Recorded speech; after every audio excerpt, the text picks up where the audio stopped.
శివరాజ్ పాటిల్ ఈయన మహారాష్ట్ర లాతూర్లో చనిపోయారంట. ఈయన 90 ఏళ్ల వయసులో కాంగ్రెస్ పార్టీకి ఎనలేని సేవలు చేశారైనా. 26/11 అంటే ముంబైలో అప్పుడు దాడులు జరిగినాయి కదా, ఆ దాడులకు ఆయన నైతిక బాధ్యత వహిస్తూ రిజైన్ చేశారంట. అట్లా రిజైన్లు చేయాలంటే మన వాళ్ళు ఇప్పుడు ఈ తరం అట్లా చేయట్లేదులేండి. ఒకప్పుడు ఏమైందంటే ఏదైనా భారీ రైలు యాక్సిడెంట్ అయిందనుకోండి, ఆ రైల్వే మినిస్టర్ ఎవరైతే ఉంటాడో ఆయన రిజైన్ చేస్తుండే.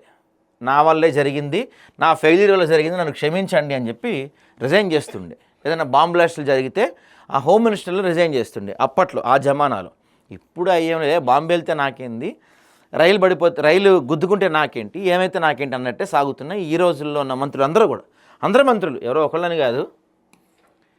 కేంద్ర మాజీ మంత్రి, లోక్సభ మాజీ స్పీకర్, కాంగ్రెస్ సీనియర్ నేత శివరాజ్ పాటిల్ అనారోగ్యంతో కన్నుమూశారు. మహారాష్ట్ర లాతూర్లో నివాసంలో ఆయన తుది శ్వాస విడిచారు. శివరాజ్ పాటిల్ లాతూర్ నుంచి 7 సార్లు లోక్సభకు ఎన్నికయ్యారు. అబ్బో, 7 సార్లు ఎంపీకి గెలిచారంటిన.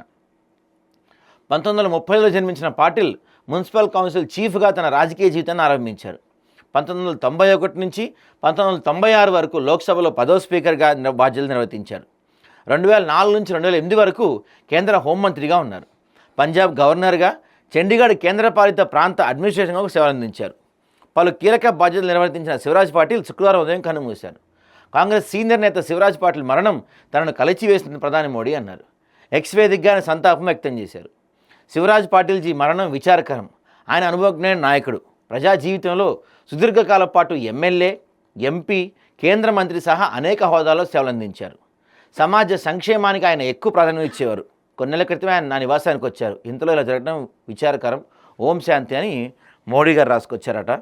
సో ఈయన అందరూ పెద్ద వాళ్ళందరూ ఆయనకి సంతాపం తెలిపారు. ఆయన మరణం తీరని లోటు అని చెప్తున్నారు.